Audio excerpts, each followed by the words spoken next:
Well, for me, Dr. Manmohan Singh was one of the makers of modern India, both as finance minister, what he did, because what he did opened the door to India's high growth years, and what he did when he was prime minister in the two terms, when he was prime minister, when he brought equity into growth and brought some social justice, whether it was Manrega, which guaranteed rural employment, whether it was the right to information, which gave ordinary citizens transparency into government, or whether it was the right to education.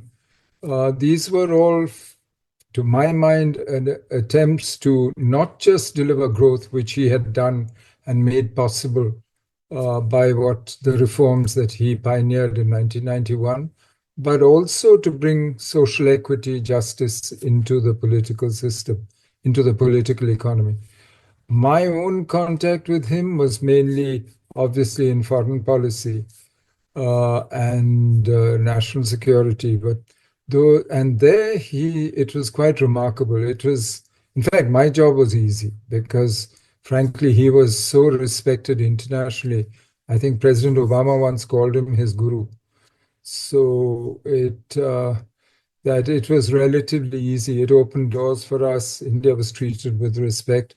And many of the things that we see that are happening now, I think we can credit to what was done by successive prime ministers, starting in Prime Minister Narasimha Rao's time, by Atal Bihari Vajpayee, and then under Dr. Manmohan Singh. But for me, he is one of the greats. He certainly qualifies to be among the makers of modern India. I think there were three main reasons for going ahead with it. One was to remove this big impediment which was in the way of the transformation of India-US relations, which limited the improvement. You know, when we were doing the nuclear deal, there were something like 28 kinds of different US sanctions on India in December 2006. And as part of the deal, all those sanctions were removed. And much of the flowering that you see in the relationship now it extends to every field. This is really made possible because of the nuclear deal. Secondly, it was also essential for us to be able to cooperate with others. We needed uranium to fuel our reactors, our nuclear reactors. And frankly, this had got in the way of the further development of the nuclear program.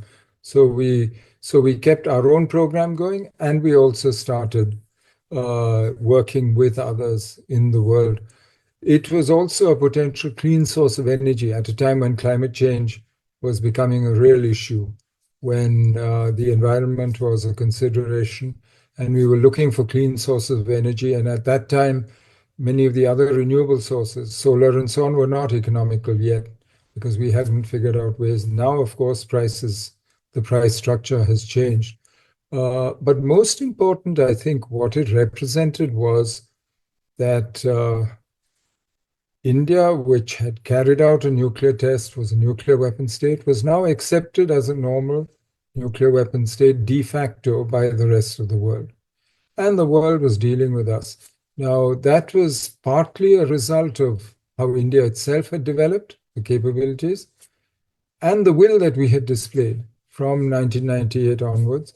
And also, of course, by the fact that under Dr. Manmohan Singh, I think it was clear that the world had an interest in India developing, that the world had a stake in India's rise, and saw the Indian experiment as being good for the world. So, in many ways, therefore, the nuclear deal was really only the tip of an iceberg of many other spin offs and side effects which came from that. Now we take it for granted, and that is the success of the nuclear deal. I think it's easy to underestimate somebody who is polite, decent, has integrity, and, he never chose to answer his shrill critics with shrill or harsh words. But as he said, I think at a press conference in 2014, before he handed over, after he'd announced that he would not run for re-election, he said, history will be kinder to me. than the contemporary media and I dare say the opposition, he said. And I think he was right, because when you look at the tributes that are pouring in, and especially if you look around the world at what is being said about him, it is really quite heartening and quite touching to see across the political spectrum also and across the media. I think it's clear that ultimately, I think for me, as personally, I think Dr. Manmohan Singh proved that it was possible to be a good man and in politics. But maybe he wasn't that much of a politician, maybe, I don't know. I think for him, foreign policy was primarily important to improve the well-being of the Indian people. So he saw it as a political economy problem. And for him, it was important that whatever we did abroad should help to transform India, to make India prosperous, to make India more secure. So both aspects, it wasn't that he sacrificed one for the other. The first defense agreement with the US was signed in his time. The first defense agreement with Japan was signed in his time. We did the Quad in 2007, 2008. Other people backed out at that first time, and then it came back. So for him, external relations was meant to improve India's security, but also India's prosperity.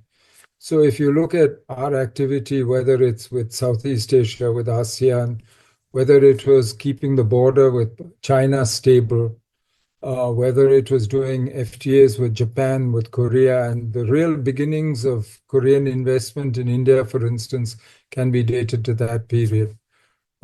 So for him, I think this was all of one piece. It wasn't that you distinguished, oh, you did economy, but you forget about security, or you do security and you forget about the economy, and you pay an economic price for your security.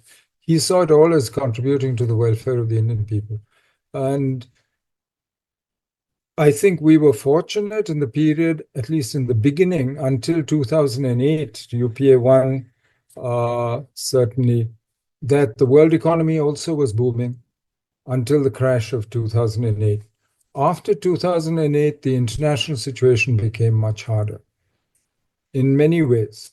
But most important, the world economy itself had slowed down. The US was in economic crisis. Europe, of course, was huge economic crisis. China did a stimulus.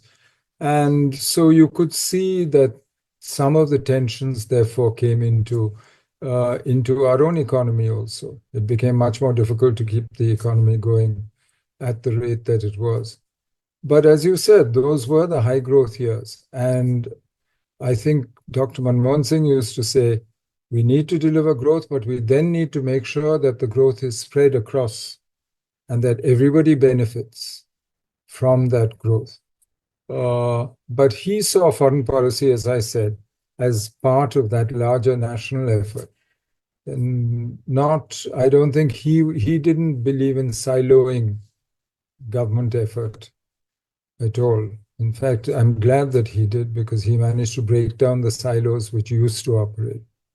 And I think the biggest achievement is that not only did we and the world believe that India's rise is inevitable, that the time has come, as he used to say, for India to rise and to be a great country where its people are prosperous and secure, but also that we saw a real pathway towards that. We could actually foresee how we could get there. And I think that is the biggest achievement. No other person has done more to lift a larger number of Indians out of poverty than Dr. Manmohan Singh. What he did is unprecedented before or after. Nobody has lifted so many people out of poverty as what Dr. Manmohan Singh did. And for me, that is his greatest achievement. He was always looking for ways to improve the situation and ways to do things better. And he was always open to ideas. I mean, in that sense, he was professorial. He had a an ability to be objective about things, which meant that he didn't react emotionally to issues and things, but he would analyze them. He was happy to listen to other opinions, other analyses, and then he would come to a logical conclusion. But he was always looking for ways to improve things, which struck me that this is very rare to have that quality of objectivity. But in his life, he had gone through so much, if you think of it, of all the things he had seen and done. So I suppose, I mean, that in itself had taught him this level of objectivity and detachment, and gave him this ability, which made him very rare, very special.